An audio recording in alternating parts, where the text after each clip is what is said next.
All right, everybody. I got another very special guest for you all. I want everyone to welcome to the show Travis Mercer. Welcome, Travis. Hi, thanks for having me. Thanks for being on.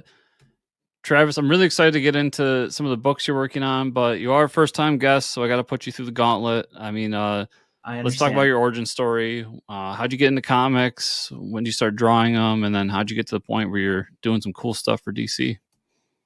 Okay, well, I think much like a lot of creators my age, it all started in the 90s. I'm a 90s kid, and comics were kind of everything to me. I remember really getting into comics early, around first or second grade, around the time of Batman the Animated Series. I went to a after school care program, and on the holidays and during the summer, they would take us to a local hobby shop. There was a lot of sports memorabilia, but they also had a bunch of back issue of comics, and I remember really getting into them then. But it was just kind of Batman centric just because the show was going on. I kind of just wanted everything Batman. The first comic that I ever bought was actually the Robin miniseries, the Tim Drake, where he got his newer costume. And I remember it caught my attention. This is the genius of marketing at the time. It was the foil. Like, it was a picture of, like, I think Tim, and then the Joker was in the foil in the card in the background, and that caught my attention. So then Oh, I that got still kind of works got to this hooked. day with us comic people. Oh yeah, Shiny things, man. Shiny shiny things. things. We're like fish. Like, it works. We make fun of it all the time, but it worked.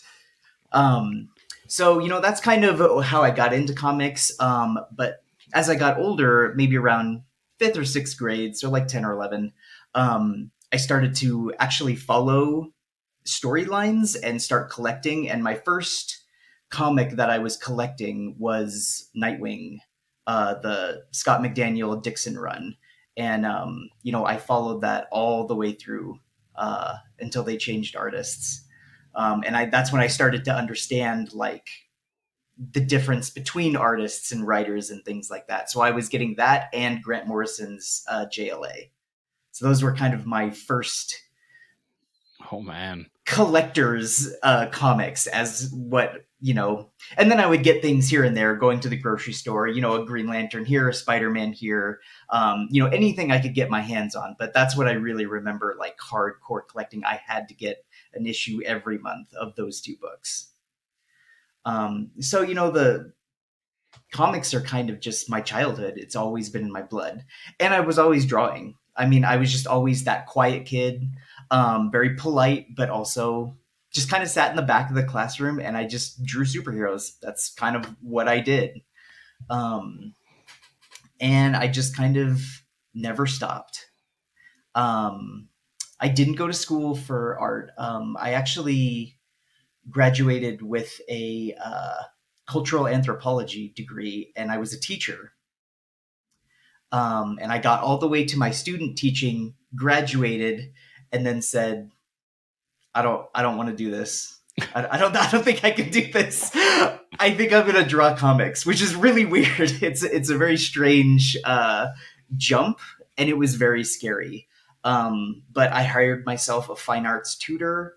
I started just, this was like 2011, where YouTube was huge and a lot of comic creators were on Twitter. You could actually talk to them a little bit more. This was kind of the boom of that.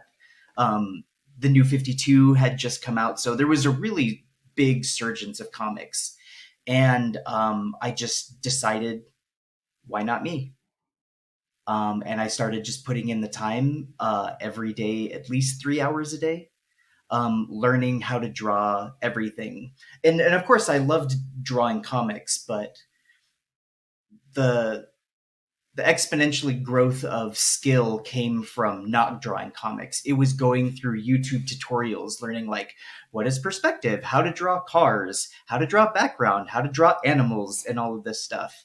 And while I was doing that, I was also listening to, Kevin Smith's podcast. That was when he first started, Fat Man on Batman, and listening to, Jim Lee and Jeff Johns and all of these big name creators and listening to their stories, and it was just fuel for me to just keep going.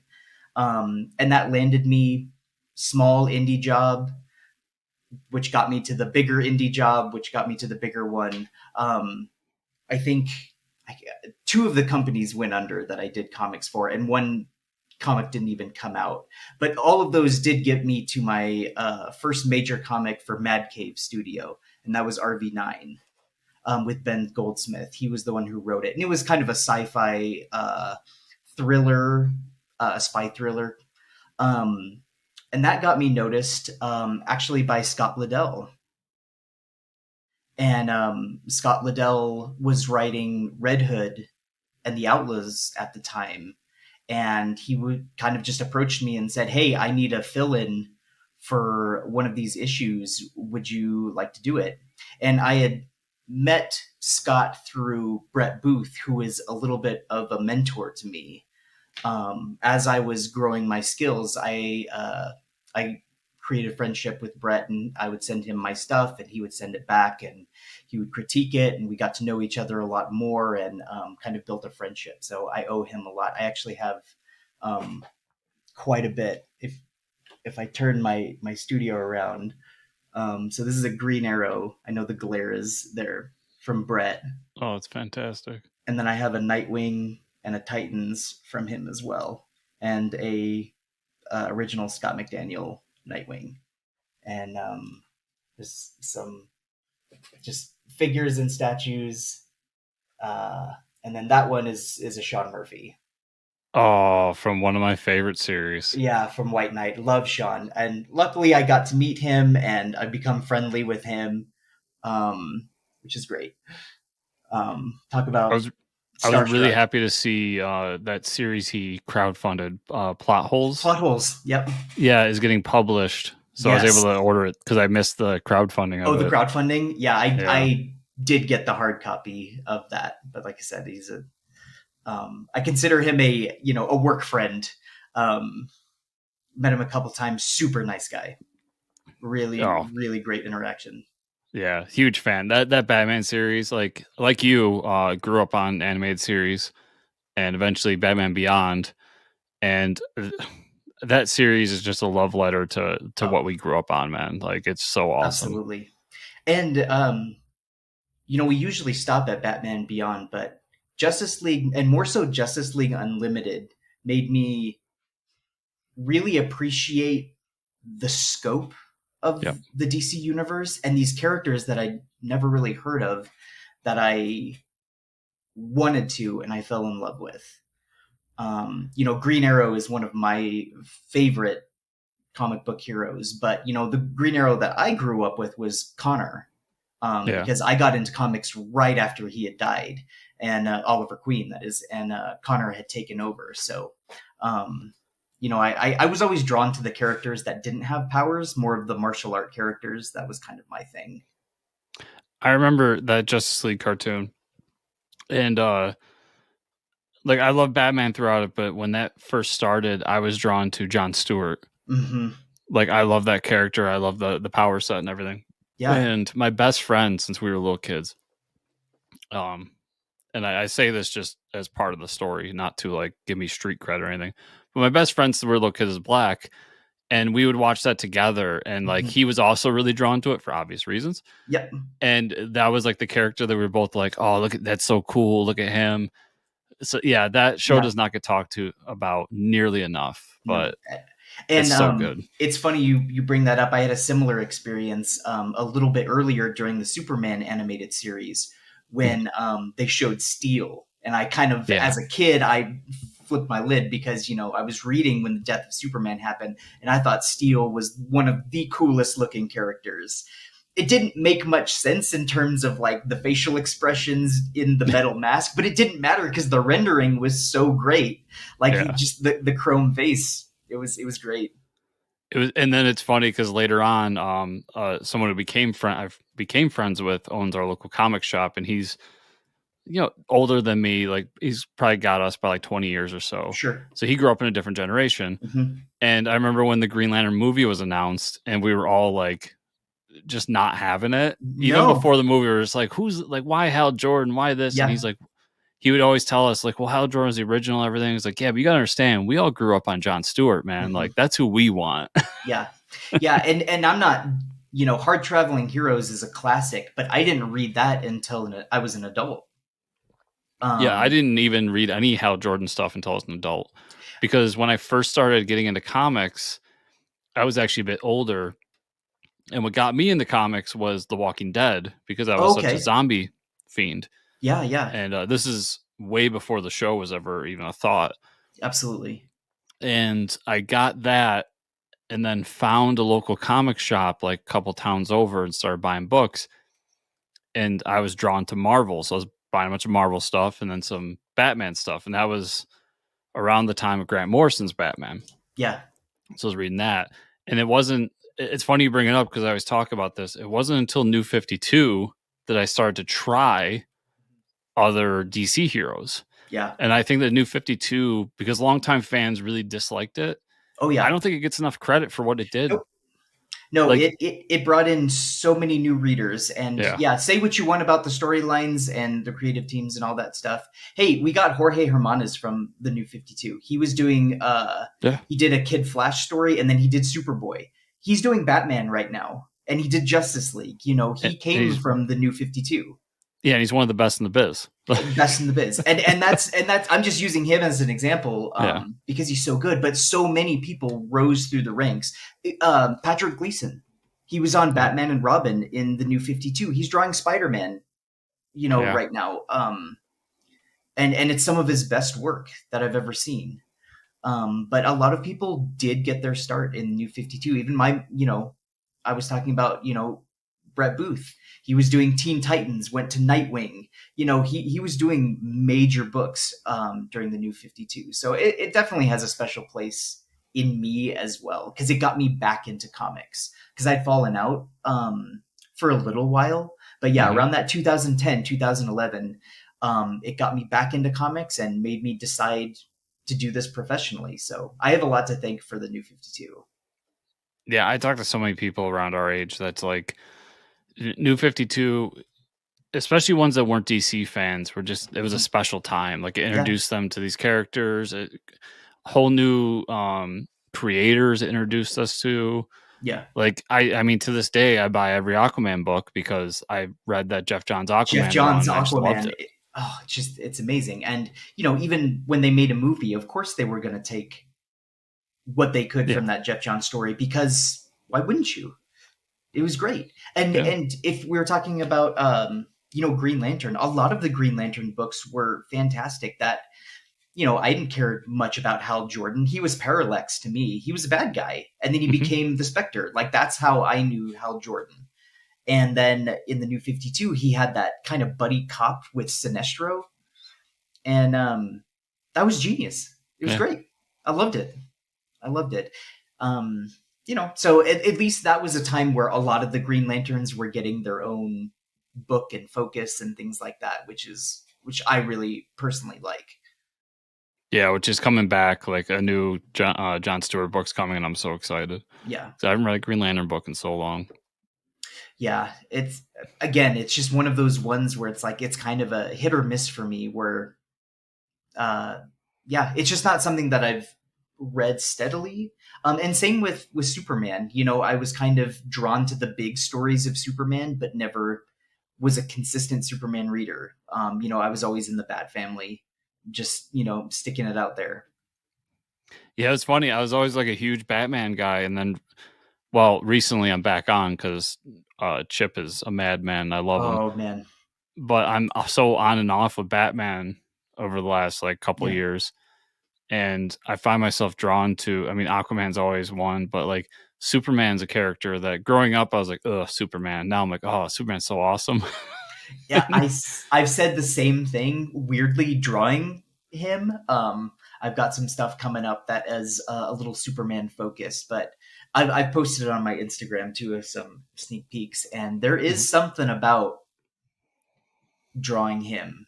There is pressure, but Yes. there's also I don't. I'm trying to think of how to describe it. There is a certain reverence to it, and I never had any problem with any of the actors playing Superman. I loved Henry Cavill.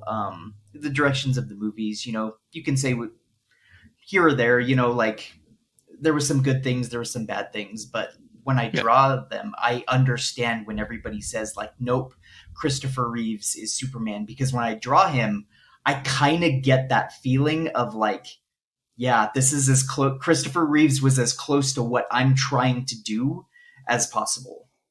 And that's happening yeah, subconsciously. I'm not making that choice of saying, like, I'm going to draw Superman like Christopher Reeves. I'm drawing Superman, and it reminds me more of Christopher Reeves. yeah. He was the only one that did the Boy Scout. Like, Yeah. I think I I liked Henry Cavill's Superman as well. Obviously, I mean, I have some issues with the movies Yep. themselves, but I thought he was good in the role. Yeah, absolutely. But they put him in positions that, in my humble opinion, weren't Yes, Superman. absolutely. And I felt like, at least with Reeves, like they put him in the position to be Superman. Yeah, It, absolutely. like Absolutely. that beaking ray of sunlight, like that thing to look up to. He needs to be almost perfect. He needs, even though he's going to struggle and do Mhm. things, he still needs to be someone to look up to, someone to be the shining light in the DC universe. And it's My yeah, silver medal would honestly go to Tom Welling. And I know that CW, it is what it is, and like, but during that time, those early 2000s, like that's all we had. Like we were starving for comic book content. And I still to this day will watch Smallville. I'll put it on while I'm drawing, and I can listen to those episodes. I loved it, and I thought Tom Welling did a fantastic job of young Clark Kent. yeah, For those same reasons, he for whatever reason he got it. He understood, and the writers got it. They got what Clark was supposed to be. So that's my little caveat of saying like I love Christopher Reeves. The only one that I think that came close to doing what he did was Tom Welling. yeah. I like that show too. I think the sin of that show is it was successful, Yeah, and it was yeah, stuck with the name Smallville. yep, Like, because I yep. wanted him to put on the suit. I Of wanted him to be course, Superman. of course. Yeah, they were And able to scoot that line for so long. We got Doomsday and Zod, and still no Superman suit. yeah, Yeah. it reminds me of what you said there. It reminds me of how I feel about Batman with the animated series. Like, that's the voice I hear in my head when I read Yes. Batman. Doesn't matter if it's the darkest Batman series in the world or the lightest. Yes. That's the voice I hear. Yes. Absolutely. And And- I will say the same thing with Superman too. Tim Daly is the voice. yeah, He has that strong yet kind voice. He had that softer register, and it's just I could listen to that guy read any book to me. Same with Kevin Conroy.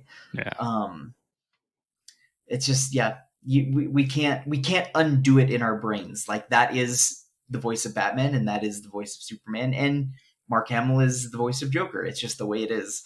yeah, Yeah. yeah. Those two are sweethearts too. I was lucky enough to meet them, especially at a con, and it was just amazing how the reverence they held for the fan base, and how they held on to this character and like really embodied them and everything. Like, it was Yeah. amazing.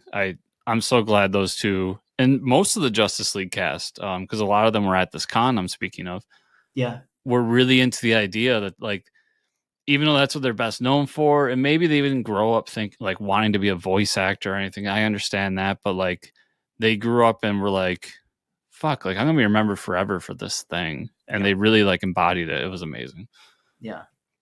Yeah. I mean, I think of uh, Michael Rosenbaum just as much of as Flash as I do of Lex Luthor. Because of Yeah, that show. I love that moment in Justice League. If you haven't watched Justice League, spoilers. I can't remember if it's Unlimited or actually Justice League, where Lex takes over with Flash. In the He's like, mirror. Yeah. I can finally know who the Flash is, and he takes the mask off and goes, I don't know who I this don't know who this is. is. It's perfect. I loved it. Perfect. So yeah, so you're this kid that grows up on all these DC comics and getting to watch these shows and read the comics and do all these things, and you dreamed of doing it. And finally, you get to the point where you are, and you got some pretty cool stuff coming up. I do. Speaking of like the nostalgic stuff, I feel like this project that's just coming out, it's kind of a nod to that, to be honest. Mhm. Um, and so I've got a couple of books that I can show. So here's the it's Batman Fighting the Frozen, and it's going to be packaged with a McFarlane toy line. Yeah, Um, that I think was just released. I know it was pre-ordered. The announcement of pre-order. It might actually be out in stores now. But this is the Philip Tan. This is my favorite cover. This is the black and white.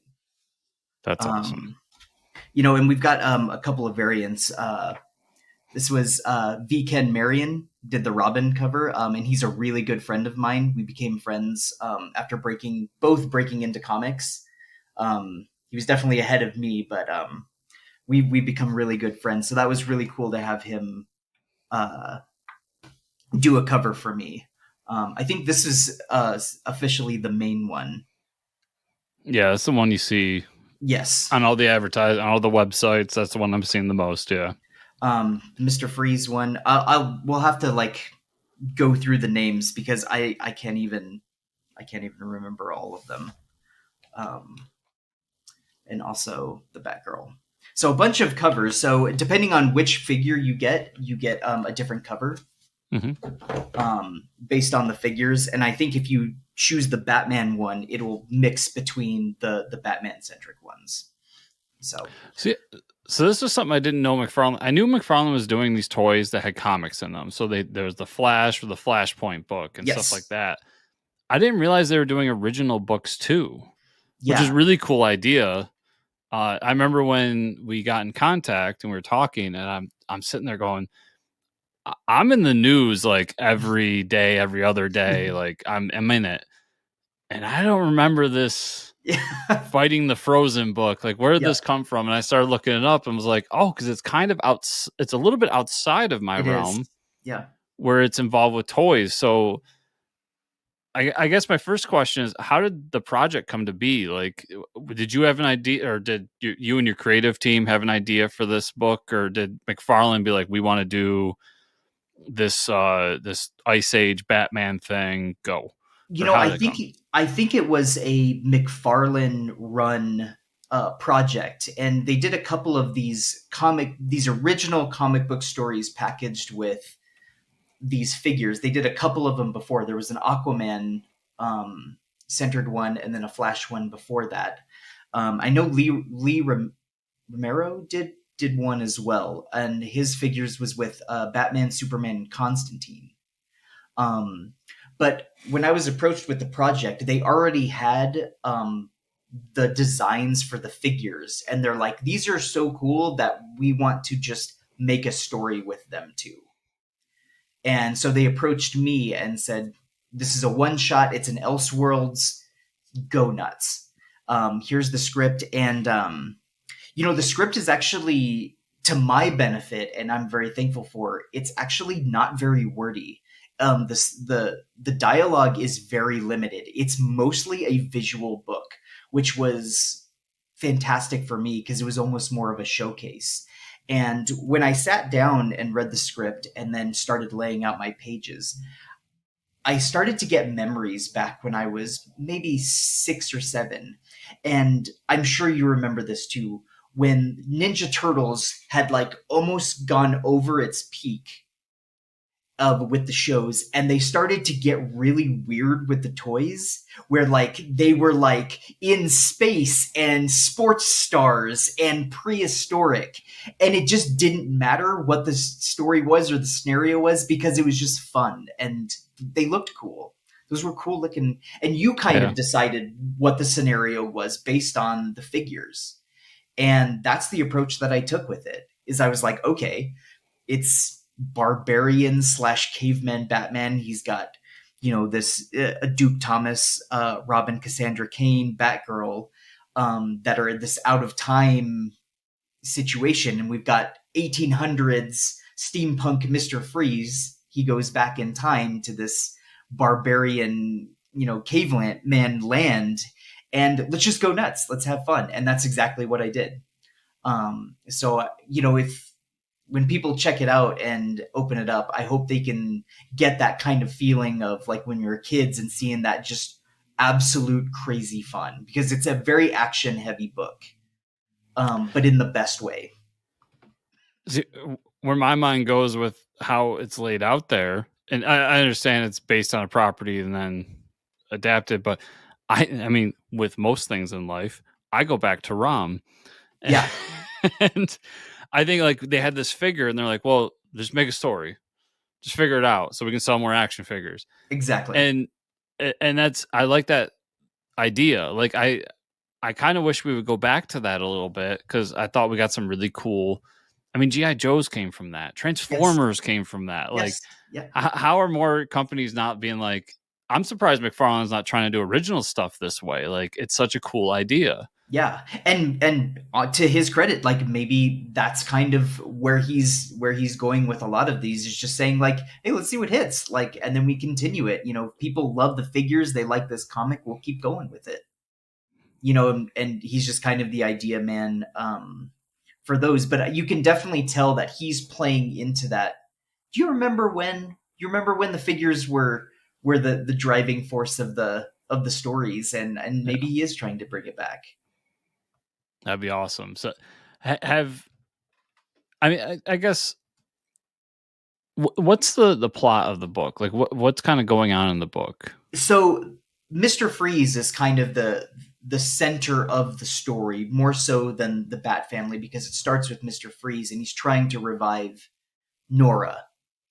And then by doing so, because it's 1800s kind of steampunky technology, he ends up accidentally transporting his lab back in time to exactly where it is. So it's supposed to be like 1800s Gotham, and then he's teleported into this ancient time, and he's trying to get back home, but by doing that, he's causing a giant ice storm to the surrounding area, which is affecting all of these tribes people. And because they're being frozen and being attacked and they don't know what it is, they head to the mountains to, you know, summon their protector, which is this caveman Batman who dwells in the cave, and him and his Bat family come down to kind of save the day. So it's very Conan the Barbarian kind of,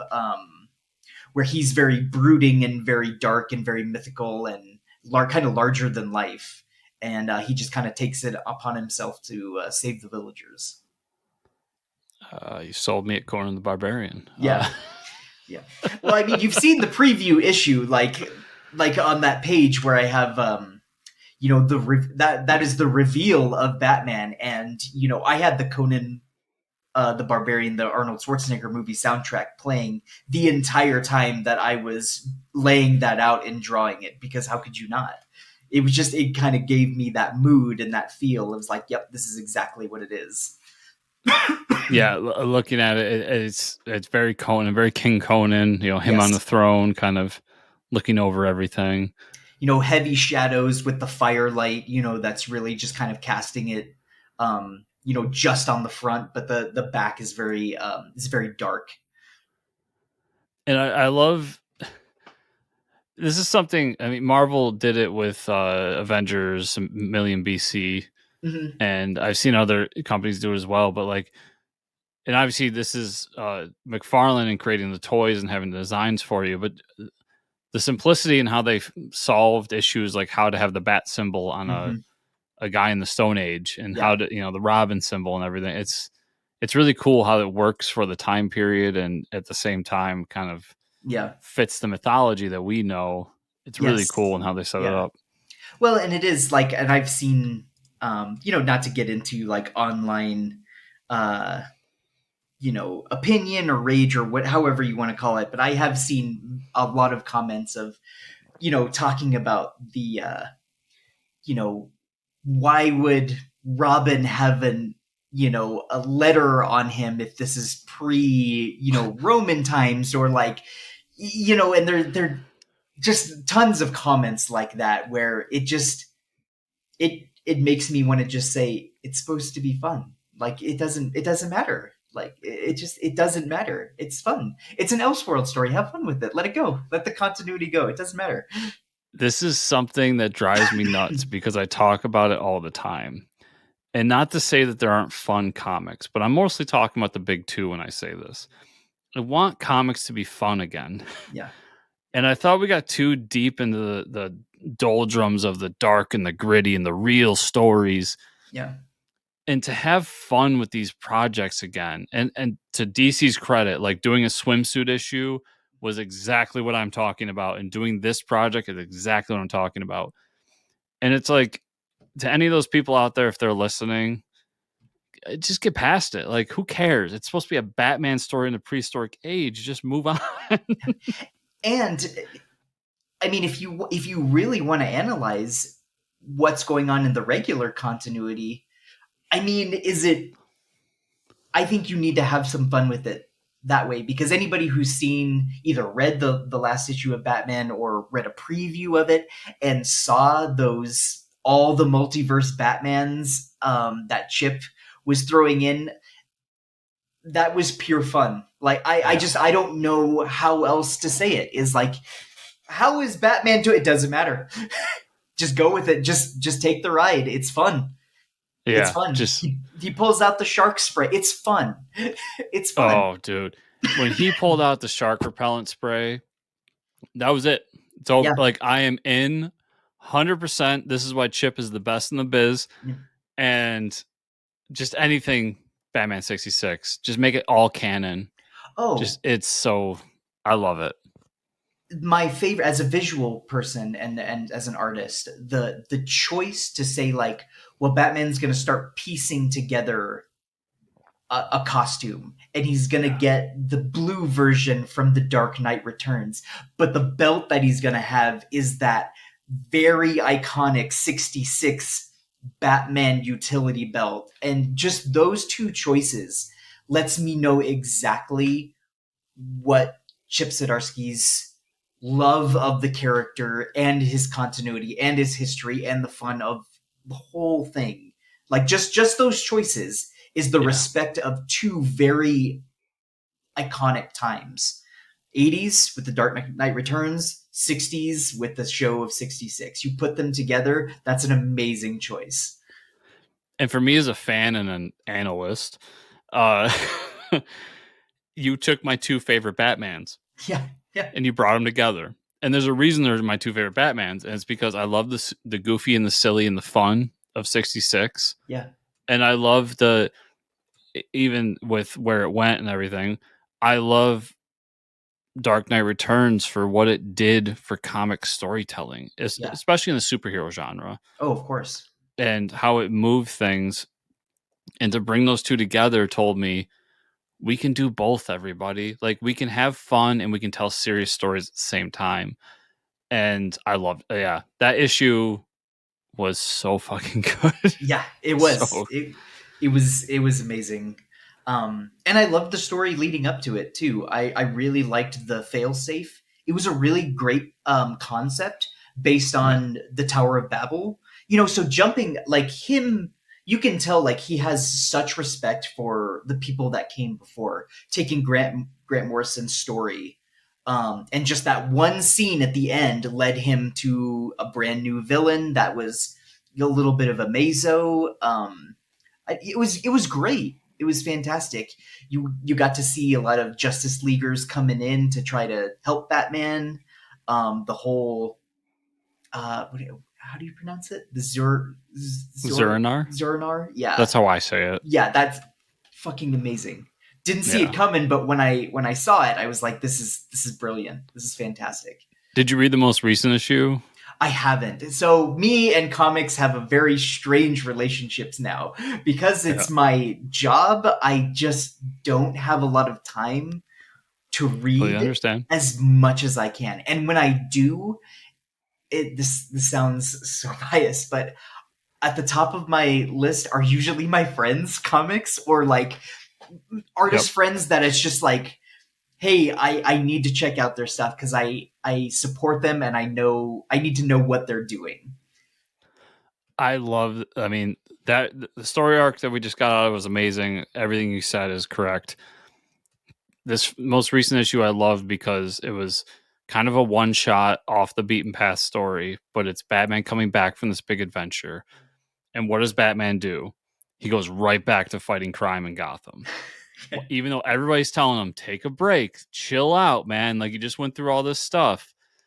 And it ends, sorry to spoil it for you, but Spoil it. but it ends with the Bat family like tricking him into having a family dinner. And I was like, this is the sweetest, best moment for this to like kind of culminate and then go into a new story. Like Was it that's what I Ortega? love about month to month comics is we can have this one moment that honestly this I wouldn't be surprised if this issue is left out of a trade. A lot Yeah. of people won't read it, but I got to read it as a month to month reader, Yeah. and it's so important to where the story's going to go. I just know it. I think on social media I've seen the page that you're talking to. It's Ortega that drew it, correct? Uh, I don't want to butcher her first name. yes, Ortega. I can Yeah. look up the first name here. I got the issue She's right here. fantastic. She did the Tim Drake arc in Batman Urban Legends. I think a couple years ago. It's Belen. Yeah, that's right. Yeah, She's fantastic. yeah, she's phenomenal. I mean, Yeah, the art was so good in that issue. And I think so, she did a recent backup, a Catwoman story for Batman, like a Catwoman centric backup story that was actually really good. yeah, she was in on one of the backups. I can't Yeah, remember which one. But you're probably right on the Catwoman. yeah. It's unfortunate, but as a reader, because I think Jimenez is doing the main Batman book Mhm. on the regular, Yes, and obviously this is a fill in issue. As a reader, I should be better as the analyst side of me, but I don't pay much attention to the artist in the backup issue, which sure. is a fault of mine, and I admit to it. It happens. It Yeah. happens. So yeah, I mean, back to your book. I mean, are we talking about like a 22 page one shot, a Yeah, 40 something yep. page? Nope. It's a just a regular sized issue 22. And so 22 you page. did a one shot story right there. It's all in there. Yep. No. Yep. There's the it's concluded. It's resolved. Um, or if you've got the action figures, you can continue the story however you want. No judgment and no age limit. No age limit. Just do what you want to do. Exactly. Yeah. So I got all these figures here. Yeah. I Yeah. can play with Squirrel Girl a little bit over here. It's fine. Exactly. Uh, I mean, when you get this, obviously you're hired to do a one shot story. You do it and all that. Have they? Was there any like thing in there that said like if this is really successful or anything like that, we could do more with it, or did they No, not? because it was a special project. It was more of just a hey, this has came across my desk. That's what my editor contacted me. He said, hey, we really want to do this. I think you would be perfect for it. Let me know if you want to do it. I read the script, the concepts. I saw the layout, the designs for the figures. At that time, they were just 3D renderings, like Hmm. models of it, and I didn't have to read much. I just had to look at the figures and was like, "Yep, I'm gonna do it. Yep, absolutely." That's phenomenal. I mean, did they talk at all about maybe bringing them to local comic shops or anything like that? I mean, the books themselves. I mean, I I think there is talks about that. I'm not in that conversation mhm, primarily just because I was just the artist hired on to do it. But there is talks of somehow getting these stories into more hands. I mean, the idea I think for is marketing for the toys. It's to promote like, hey, you like these figures? Remember, they're comic book characters for the people who's not already reading comics because it puts that comic in your hand and maybe reminds people, oh yeah, I liked this. I liked the feel of getting a comic. I liked reading this.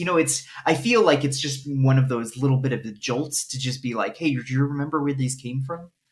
Um, and I know that there was a TV spot for recently that DC Comics did. But it amazes me that Marvel movies or DC movies, how they don't have commercials promoting their comics at the start of any of their shows. Their Disney Plus shows or Max shows, their major movies. It boggles my minds how they don't use that to promote, to remind people like, hey, you like these characters? Well, we've got local comic book shops that are full of these stories. Go check them out. You know what I mean? It's man, we got a lot of work ahead of us to like convince the general public that comics are legit.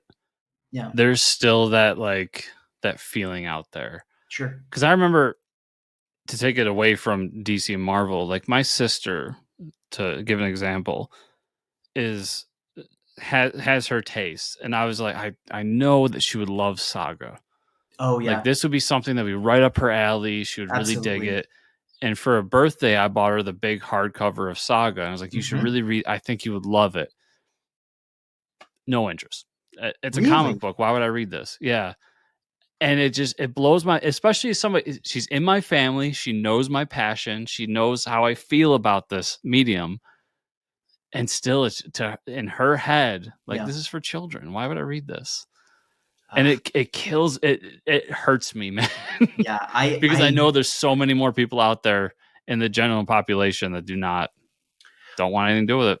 Well, and there's also the promotion of like I understand sometimes you don't want to go to a comic book store. Sometimes you don't know where a comic book store is or even Mhm. how to get them because you don't see them in your local grocery store anymore, or like the corner store. That doesn't happen anymore. Yeah. What I am so surprised is I don't see any marketing for their subscription services. Because even myself, I am guilty of not being able to go to a comic book store as often as I want Mhm. and get those weekly issues. I do have a subscription, and of course, I use it for work too if I need to reference something and go back. But on my iPad, which is where I do most of my drawing now, um, I have access to every single DC comic available. And Yeah. I also have it on my phone. And the fact that if people can scroll through Instagram and TikTok, like you can scroll through a comic book on your phone. Like people, and that's what I've figured out is people, especially younger people, they don't care about holding something in their hand or the size of it. They don't care. We care because that's how we remember like when I run and read a comic, like I want it in my hands, I want it, I want to see the colors, I want to see the pages. But for a younger generation, they don't give a shit. Well, I'm convinced that in 10, 20 years, when we're both old and decrepit, Yeah. there will be I mean, there's already subscription services, Mhm. but there will be more, and that's Yeah. how comics will be made. Yeah. It'll be a month to month. You subscribe to the service, and that's where all the comics are. Yeah. And to me, that's unfortunate because It like you is. said, I like the printed page. Of course. But if I have comics, I'll be happy in the retirement home. Yeah. I say that I'll be 50, but but yeah, it's definitely, I see that future coming, Yeah. and it's just, to me it's unfortunate. I love going to the comic shop, Mhm. and like, so I started this podcast with a friend of mine who does it with me normally, and we met in the local comic shop talking about Batman. Yeah. Like that's how this started. And I know it'll be different in the future. It'll be online, something, whatever. But to me, it's like something's lost. Something's Yeah. lost in that. But And the romantic in me wants me to say like maybe it still can happen because like maybe I don't know, maybe some kid kind of came out of seeing the Batman with Robert Pattinson and loved the character. And went to their local, I don't know, Barnes and Noble or something, and got a book and went to school with it, and one of their friends saw him, or somebody saw him reading Batman and was like, "Hey, what's that? Did you see that movie? I saw the movie. You should read this. This is Court of Owls." Yeah. Or whatever. Like, and there's a friendship right there. I believe it can still happen almost exactly the same way it happened with us. I know for a fact it's happened in the recent past because I remember when Walking Dead was at the height of its power. And I know now it can be a joke to, about Walking Dead, but I still stand by like Walking Dead's one of the most important comic books of all time. Mm-hmm. And I remember people who have never read a comic book in their life, never cared, nothing, came in and said, I watched this show. It's Mm-hmm. awesome. I heard it's based on a comic. And they come in and buy volume one. And then next week, there's more. Yeah, there's like 18 volumes. Yeah. Give me the next three. Yep. And it happened over and over and over again. And like I said, I have a friend who owns a shop. I know this was happy. He was so happy during that show because he was making so much money off Walking Oh, Dead. I'm sure. You But not needed it just that, stocked, like the some of whole those time. people came back and bought like other comics. We're Sure. like, this is a cool medium. What else is there? Oh, buy this book or buy, this book's really cool. Oh, you like the Avengers movie? Well, try Busick's Avengers run or Yeah. whatever it is. Yep. I can confirm that has worked in the recent past, so it's possible. Yeah. Yeah, Well, and and I hope it happens more. I mean, we know that the younger generation are reading manga, so mhm. the act of reading and it is a form of comics. We know that there is interest there. It's just how to shift it, and we know that the same most of the same people that are reading a lot of this great manga stories that are coming out are also seeing Avengers or The Flash, or they're seeing the same content. It's just how do we bridge that in the middle where we get them to look at the Western comics as well? Is it the format? Is it the continuity that scares people off? Do we need it to be more accessible? I'm not sure what the answer is, but there has to be a way. There is.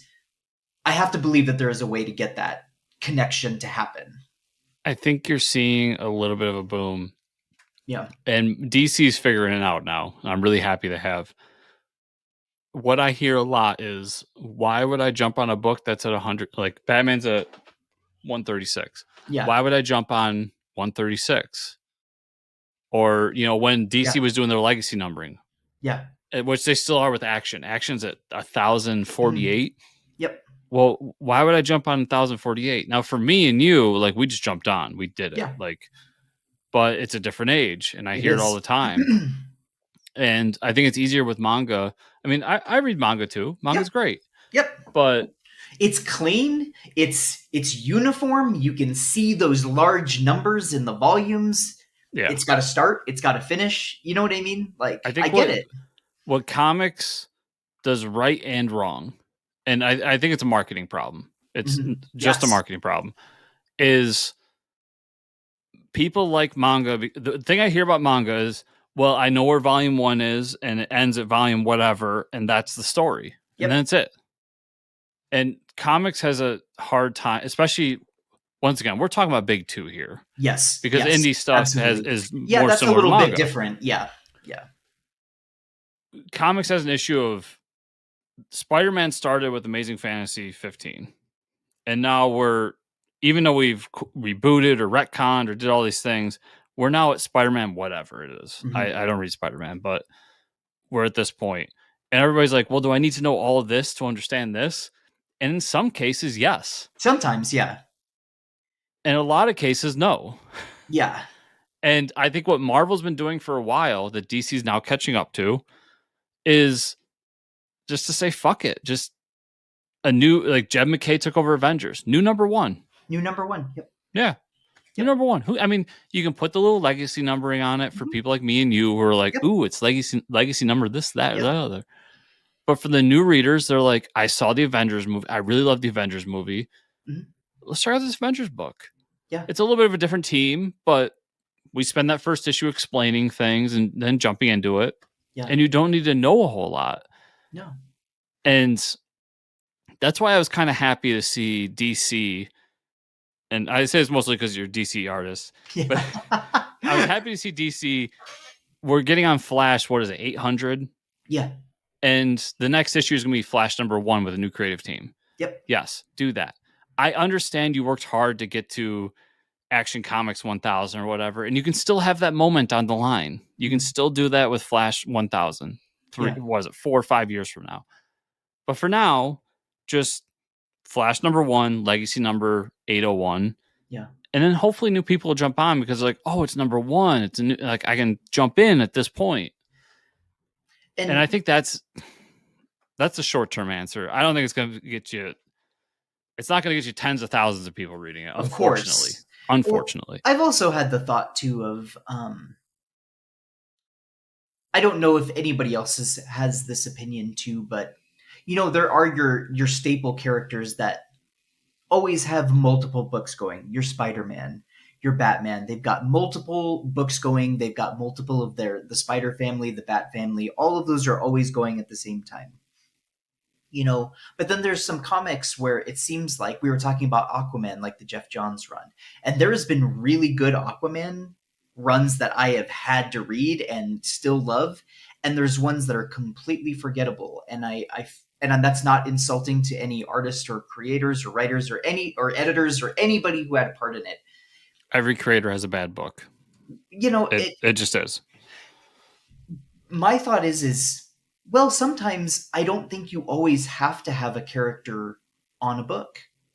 Wait until the story is so good that you have to tell it. Like, does Aquaman really have to be in every month for years? If the story is going well and it's selling, that's great. But once you end that arc, if that writer doesn't have a follow-up story that they're confident in, they're just telling the story because it's a monthly and it needs to go. I think it's okay to say, like, okay, we're going to end this Aquaman book run, and it gives people the opportunity to say, like, oh, hey, what's Titans doing, or what's Blue Beetle doing? Like, it just doesn't feel like they all have to be going at once.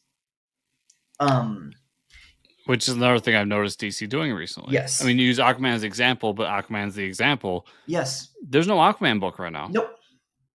That we did Aquaman, like they did a little thing with it, and it's where is he? There's nothing there. Yeah. Which for me, I'm like, oh, that sucks. I love Aquaman, but But when that new #1 comes, you're gonna jump on. and I've noticed that with the character because I love a lot of characters that are D-list characters or whatever you want to call them, Yeah. like Moon Knight. So Moon Knight's out Yes. right now doing a great run with Jed McKay, and it's ending soon, and I'm bummed, but I got a great run with Jed McKay. Like Yeah. if it goes away, it'll be given time to kind of come back, and Yes. hopefully someone else has a great thing for it, and that's why they brought it back.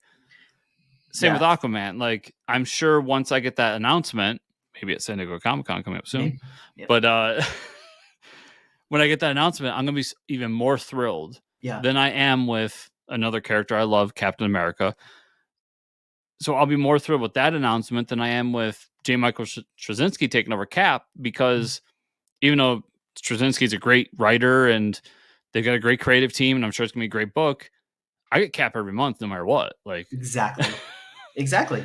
But Aquaman I haven't had in 2 years now, Yeah. maybe 3. It's been a while It's been a since. while. It's been a Yeah, while. I think Future State was the last Aquaman book where they focused in on Jackson, which was, I remember, a really well done book.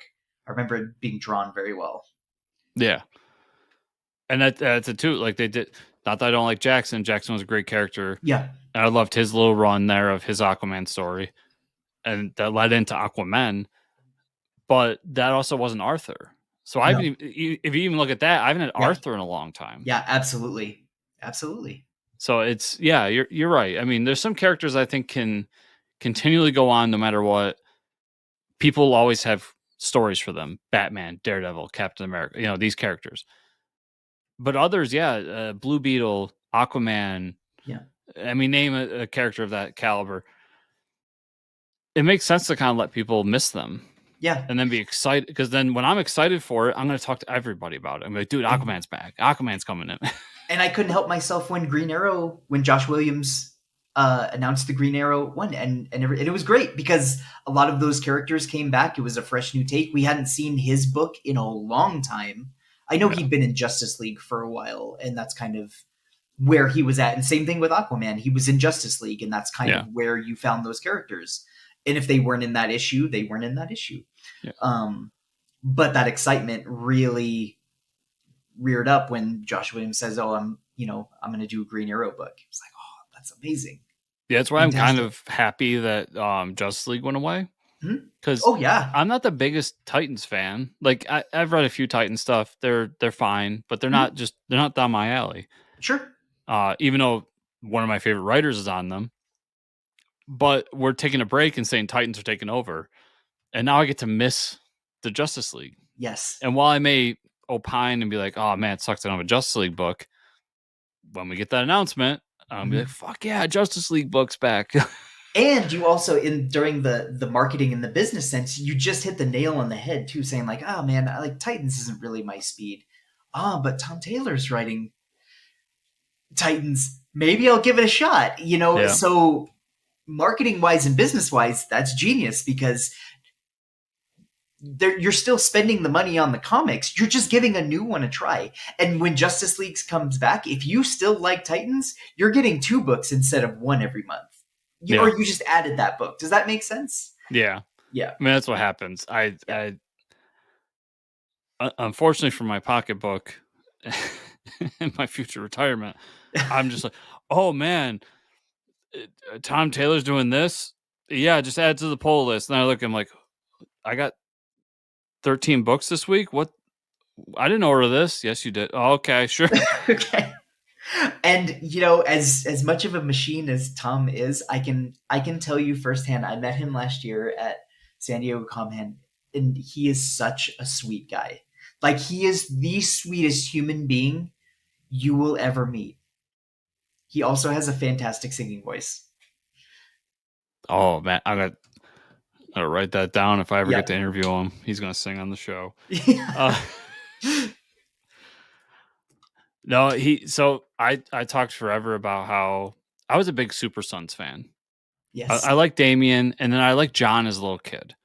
I like that dynamic. I loved everything, and Yes. I was really bummed when they aged John up, and I It just was one didn't of my care for. favorite Rebirth books when Rebirth happened, the Yeah, big marketing push for Rebirth. I think Super Sons shouldered way more of that than anybody gives it credit for. they're they're Um, fantastic. and it launched Jorge into where he is now. Not that his New 52 work didn't, Mhm. because it sure did, but something about Super Sons made DC say, "Oh, we need to get this guy on a major book." And not only a major book, it was the major book at the time, which was Justice League with Scott Yeah, Snyder. and it So made me a Tomasi fan too. yeah. Yeah. Oh Like yeah, Tomasi absolutely. was just an editor or something. I forget Yeah. what he was before that. And then Yeah. I'm like, wow, this dude's really good. And he Yes. writes really like cool, like fun stories. Yeah. His Superman stories were fantastic during the Yeah. the rebirth times. Like, and he put a lot of John in there. It was a lot of family centric stuff. And Yeah. I don't know. I That's how I see Superman now because of what happened in Rebirth. I feel like it's permanently changed my brain with Superman of like he's a dad. Of course he's a Mhm. dad. He's always It's not that he's always been a dad, it's that he always will be a dad now, or at least in my head, that's how I see him. And Yeah. it changed the character and propelled him forward for the better so much. Yeah.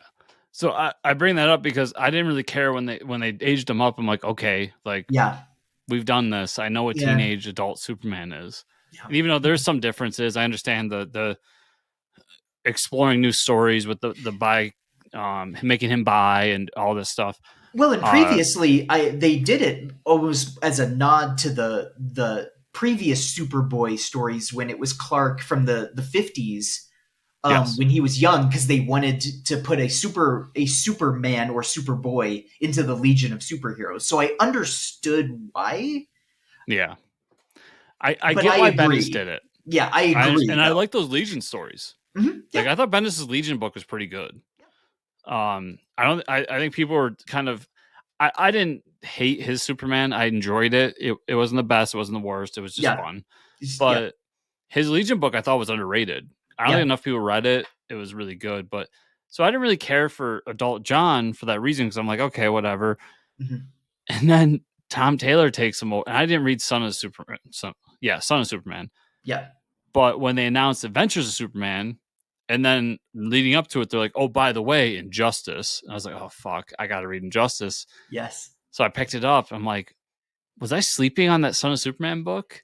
And I still need to go back and read it. But this Adventures of Superman book, it's And proof that a great writer can take over a book that I probably wouldn't care about normally and and if take you're it to the reading next it, level. I did do a cover for Son of, the Son of Superman. I did do a cover for Oh, that book.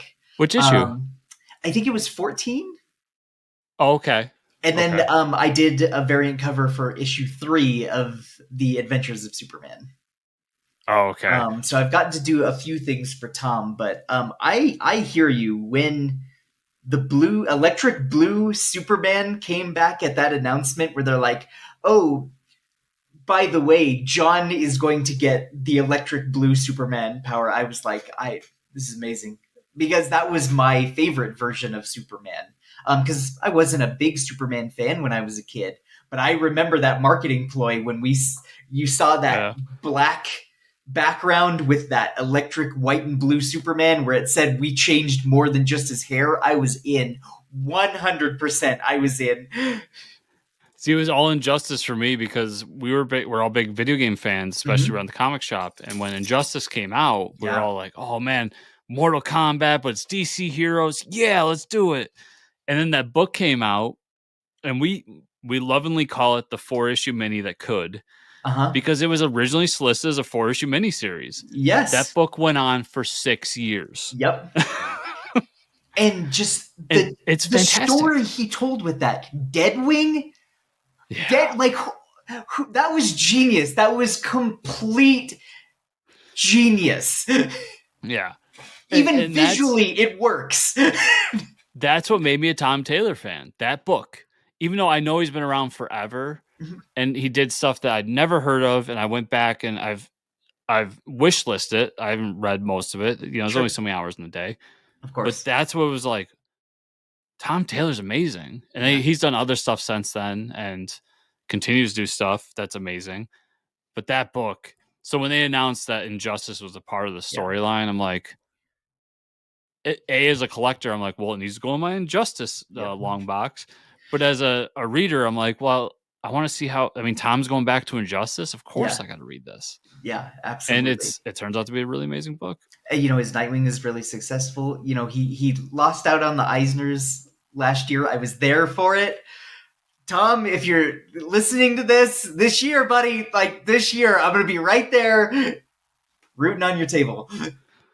Yeah, that dude deserves all the awards. He's a phenomenal writer. He's been doing it for a long time in the shadows. Finally, he's getting the spotlight, and I'm so Yeah, happy that he he is because he he deserves definitely every deserves second it. of it. Yeah, absolutely. So, speaking of spotlight, we've been going on for over an hour. I don't want to take up too much of your time, Of course, of course. but you did have another book you're doing right now. You're doing a backup story for Kid Flash. Okay, so yeah, I just had a backup story come out in Superboy: The Man of Tomorrow, and it's a Kid Mhm. Flash centric story. And the pitch is Reverse Flash is infected with parallax. So you have a Yellow Lantern Reverse Flash, and he's after the Kid Flash. I the If you want to see the preview art, my double page spread is on my Instagram. Um, and I hope that that is enough to sell you on the book. So, I guess the first question is which Kid Flash? It's Wallace. Which is the new 52 Kid Yes. Flash? Yeah. Okay. Oh, Yeah. here it Not is. not Wally West. It's Wallace West. Oh, dude. This 2-page spread. Yeah, I'm pretty proud of that one. And I don't say that about my work pretty often, but for some reason that one seemed to hit. It's funny because it's one of those things that's so obvious that it's like, It's why didn't so I think of it? obvious. Yeah. But So and the reverse flash with the yellow lantern, like that yellow lantern insignia fits so well on the reverse flash costume. I and can't fun believe it. I fact, mean, I got to design that costume. so So that's if never been done before. that's never been done before. How has So that never been done before? so I took the Sinestro uniform, and then at the bottom, usually it just comes to a point, but I gave him the jagged lightning bolt in the Uh huh. yellow instead of just the straight down. And then he has like some lightning bands. So it was just kind of modifying the Sinestro costume to fit the Reverse Flash in a unique way. That it's so that's so good, man. I love it, and all the little details of it, like the little Thanks. swords in the background, the Yeah. mushrooms. I mean, I don't know where this is taking place, but it just the image creates a story as Yeah. it It, should, and it's everybody should be checking this image out. It's on his. You said your Instagram. I'm on your Instagram and Twitter, and Twitter, it's yeah, there. it's there. So yeah, and it's the easiest thing to just Google me, Travis Mercer art. If you can find all of my stuff, I should be the first thing that comes up. And is just in Superboy number 2, or is it a continuing thing It's through Superboy? so it's just in Superboy. It's just in that issue for now, and that's all I can really say is like that's the tease for the story. Okay. That's what I can say for now. For upcoming stuff, I can say only that I'm heading to Metropolis next for a stint there. Something really fun. Um, something that I had just the best time doing. And then after that, maybe stopping by the Hall of Justice. Oh man. So those are my teas for like the next year coming up. So That's what what. I'm hearing here on in June, everybody, is that we should all keep our eyes peeled for July when a little comic show called San Diego Comic Con's popping up. Yep. You don't have to answer, but am I right on that? Yes. Yeah. Yep. I think so. I think so. And I will be there. And there is at least one announcement that is happening there, and I will be there doing a signing. So That's awesome, man. Yeah. I say, Travis, I mean, I'm so happy you reached out. I'm so happy that we got to talk. I mean, getting to see these books, what you're doing, it's that stuff below the surface of the comics that we normally talk about yeah. that doesn't get the appreciation it deserves, because I know you all are, from the writer to you to everybody's working just as hard as they are on Batman 136. Yeah. And I'm glad to be able to give it some sort of a spotlight, because even I didn't know about Yeah. it. Well, I appreciate it. Yeah. We're only one, well, two creators, the writer usually and the artist. Like we can only do so Yeah. much. And I want to run out to Walmart and try to find one of these action figures Yeah. to find this book. I don't even care about the action figure. I just want the book. and Absolutely. and yeah, Superboy, a book I'm not picking up. Just Yeah. one that isn't in my rate. You can only buy so many books, so Exactly. something falls through the cracks. But that one page spread, like I know so many people that love that. Yeah. So I know so many people now. They're gonna be like, dude, you got to pick up Superboy number 2. You're gonna love it.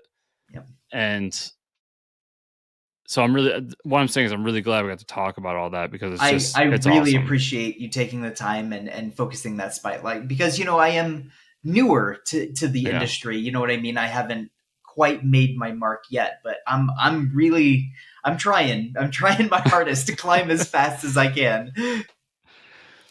Well, I mean, we got some good books out right now that everybody needs to check out. We're going to hear more from you very soon.